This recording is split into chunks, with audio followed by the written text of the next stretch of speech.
Quand vous dépensez de l'argent avec Google Ads, il est toujours judicieux d'analyser finement avec Google Analytics où est passé cet argent. Dans cette nouvelle vidéo, je vais vous présenter 11 rapports Google Analytics pour mieux comprendre et mieux analyser les dépenses publicitaires que vous avez réalisées avec Google Ads. Alors pour ce faire, je suis encore une nouvelle fois dans le compte Google Merchant Store et nous allons analyser en fait les dépenses qui ont été réalisées dans ce compte. Alors pour le faire, je vous invite à aller dans l'onglet Acquisition, Google Ads. Et le premier rapport que nous allons analyser est tout simplement le rapport compte. Vous pouvez très bien avoir plusieurs comptes différents qui sont plugués sur votre compte Google Analytics. Par exemple, nous ce que l'on fait, c'est si un client va cibler plusieurs pays, généralement pour avoir une meilleure segmentation de leur budget, on va faire un compte par pays. Ça nous permet de mieux comprendre et de mieux gérer les investissements de ce client. Alors la première chose que vous pouvez analyser ici, par exemple, on peut voir que sur l'ensemble de la période dite, donc du 12 janvier 2017 au 18 janvier 2020, ce compte a dépensé 48 082 $. C'est une première analyse, c'est une vue d'ensemble sur l'ensemble des données qui ont été collectées dans le compte. Donc le compte a dépensé 48 082 $ et a généré 94 452 $. Dans ce rapport-ci, il y a également des rapports secondaires de type, j'avais déjà montré, sur quel device est-ce que vous avez dépensé. Par exemple, vous avez ordinateur. Là, on va avoir une segmentation et mieux comprendre quelles sont les dépenses qui ont été uniquement réalisées sur ce segment. Donc sur ordinateur, le compte a dépensé 26 689 $. Sur le mobile,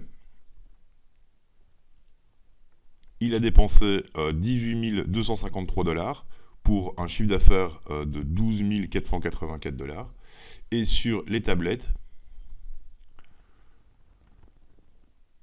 le compte a dépensé 3 139 $ pour un chiffre d'affaires de 2 786 $. Donc ça, c'est clairement une première manière on ne peut plus simple pour analyser globalement le budget, où est passé votre budget en fonction des différents devices et en fonction des différents comptes. Le deuxième rapport, tout simplement le rapport au niveau des campagnes. Les campagnes, donc, elles sont créées côté Google Ads, dans votre compte Google Ads, et pour forcément avoir les données, il faut que le compte Google Ads soit correctement synchronisé avec votre compte Google Analytics. Et là, on va pouvoir simplement analyser l'ensemble des dépenses qui ont été réalisées sur chacune des campagnes. Et donc, on peut forcément analyser le ratio, la rentabilité, et comprendre quelle campagne performe mieux qu'une autre. C'est toujours hyper important de constamment analyser vos campagnes pour comprendre quelles sont les campagnes qui ont la meilleure rentabilité et quelles sont celles qui n'en ont pas assez. Comme ça, vous pouvez régler vos budgets et capitaliser sur les campagnes qui fonctionnent le mieux. Le troisième rapport que je vais vous montrer est le rapport sur le lien annexe. Les liens annexes, ce sont des petits liens qui se trouvent en dessous de vos annonces. Et là également, on peut comprendre quels sont les liens annexes qui fonctionnent le mieux. En se concentrant sur le taux de conversion, on peut voir ici par exemple que ce lien annexe-ci a un taux de conversion d'e-commerce de 3% et donc a dépensé 115 $, on peut le voir ici, et a généré 164 $. Donc on peut encore une fois améliorer en fait l'expérience utilisateur en envoyant directement sur des produits ou sur des catégories qui fonctionnent le mieux. Donc toujours analyser ces liens annexes est hyper important.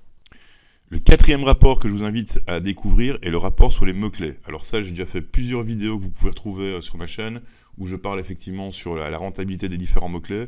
Donc les mots-clés, c'est forcément les mots-clés que vous avez mis dans votre compte Google Ads et on peut comprendre assez aisément quels sont les mots-clés qui rapportent le plus. Par exemple, un mot-clé, j'ai déjà souligné plusieurs fois dans mes précédentes vidéos, qui ne fonctionne vraiment pas dans ce compte et qui continue à beaucoup dépenser.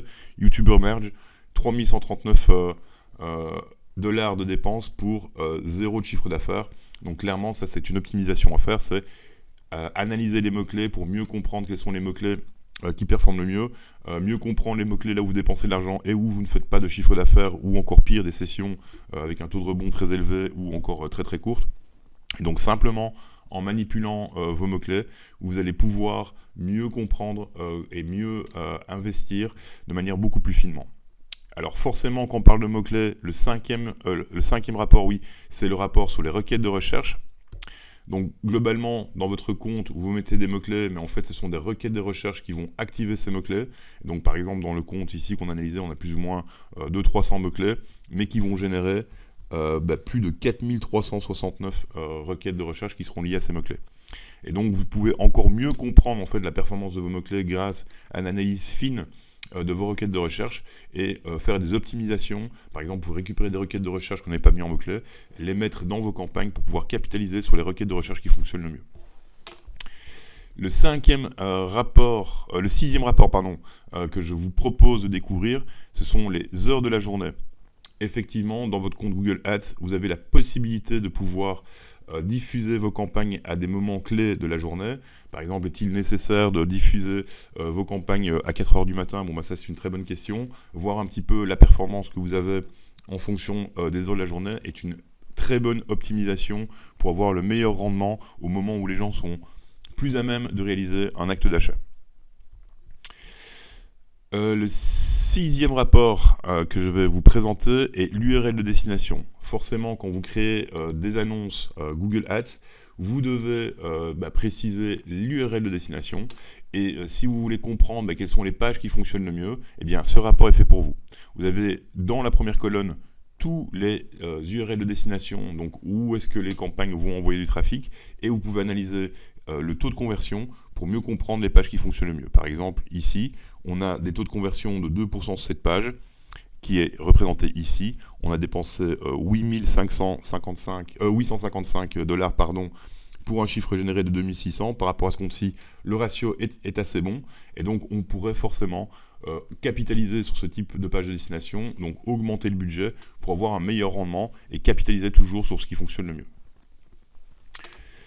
Le rapport suivant est le rapport sur le ciblage du réseau display. Donc le réseau display représente tout ce qui est bannière. Et ici, on a aussi quelques petites manipulations que l'on peut faire. On peut comprendre par exemple les emplacements où ont été trouvés, où ont été diffusées les annonces. Donc dans un premier temps, vous allez avoir tous les emplacements automatiques. Mais si vous cliquez dessus, vous allez avoir la liste de tous les emplacements où les annonces sur le réseau display ont été diffusées. Et on pourra certainement capitaliser sur les réseaux, sur les publishers qui ont le mieux fonctionné. L'idée, c'est de toujours analyser ce qui fonctionne le mieux pour pouvoir capitaliser dessus constamment. Et donc ici, on a en fait l'ensemble des emplacements où les annonces ont été diffusées. Et encore une fois, on a le ratio des dépenses et de la performance qui a été obtenue. Par exemple, si je regarde ici, si je fais un classement par chiffre d'affaires rapidement, on va tout de suite comprendre sur quel site on a eu le meilleur rendement. Bon, clairement ici, le site n'a pas dépensé énormément en display, mais on peut voir que le site youtube.com a généré 14,99 $, à voir s'il ne serait pas judicieux d'avoir une meilleure stratégie, car les dépenses sur ce réseau étaient de 1300. Donc on peut toujours améliorer constamment la performance de ces campagnes display en analysant forcément les placements. Autre chose qui est assez intéressant à analyser dans le réseau display, c'est tout simplement quand, je vais revenir en arrière, quand on va analyser les différents types d'audience que l'on a. Et donc il y a un onglet qui est dédié à cet effet dans le tableau ciblage du réseau display, qui permet en fait de comprendre les différents thèmes, centres d'intérêt et remarketing, âge et sexe de l'audience que vous avez touché. Par exemple, dans le thème, on va voir si l'outil en a utilisé pour faire son ciblage. Eh bien non. Donc on va aller voir maintenant dans centre d'intérêt et remarketing. Voilà, ici par exemple, j'ai des listes de remarketing avec All User qui se trouve ici. J'ai des centres d'intérêt comme technologie, financial service, etc. Et on peut analyser la performance en fonction du chiffre d'affaires. Et si on n'a pas de chiffre d'affaires, tout simplement la qualité des sessions. La qualité des sessions, on va reprendre en fait le nombre de pages vues qui ont été visitées suite à un clic, ou encore le taux de rebond, ou encore le volume de sessions réalisées, le coût au clic. On peut absolument tout comprendre, le coût auquel on achète le clic, etc. C'est vraiment hyper important pour capitaliser sur la performance. Enfin, les données démographiques de type âge et sexe vont nous permettre de pouvoir mieux cibler beaucoup plus finement les audiences qui fonctionnent le mieux à travers le réseau display.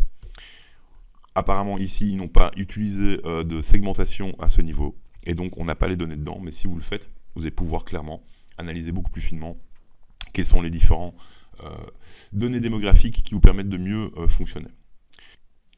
Le rapport suivant sont les campagnes vidéo. Alors malheureusement, ce compte n'a pas dépensé d'argent dans les campagnes vidéo, mais c'est exactement le même principe que le réseau display, sauf que forcément les vidéos sont diffusées exclusivement sur YouTube. Donc d'un côté, vous avez toutes les campagnes et vous avez la performance du coût par vue. Par exemple, le CPV représente le coût par vue. Combien avez-vous dépensé pour obtenir une vue sur YouTube? Et derrière ça, vous allez avoir les clics qui sont générés directement depuis l'annonce sur YouTube et qui vont générer du trafic sur votre site. Et vous pouvez également analyser la qualité des sessions et est-ce que le site, les campagnes vidéo ont généré du chiffre d'affaires pour vous.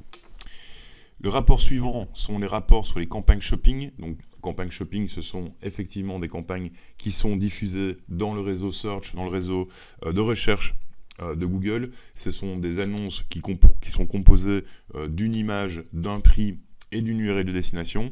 Ici, encore une fois, le compte n'a pas dépensé énormément d'argent sur ce segment. On peut voir ici 30,59 $.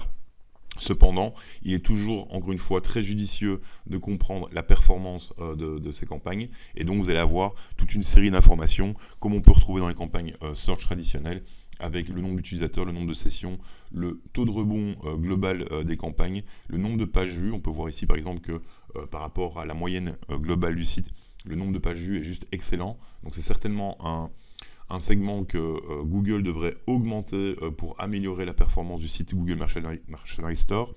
Et on pourra voir forcément après, en fonction du volume qu'on aura dépensé, en fonction de la performance obtenue, un taux de conversion et un chiffre d'affaires réalisé sur ce segment. Le dernier rapport que je vais vous présenter est un rapport en fait qui est hors du spectre d'analyse des Google Ads qu'on peut voir ici. Alors pourquoi est-ce que je le fais? C'est simplement parce que c'est pour simplement analyser en fait sur quel pays, sur quelle zone géographique vous avez dépensé de l'argent. Et donc pour le faire, je vous invite à aller dans Source Support, de sélectionner Google CPC, et en dimension secondaire, vous allez mettre pays. Et là en fait, vous allez avoir la répartition des clics, des utilisateurs, des sessions, là où vous avez dépensé le plus d'argent. Donc dans ce cas-ci, par exemple, ce sont les États-Unis qui a généré le plus de visiteurs et le plus de sessions.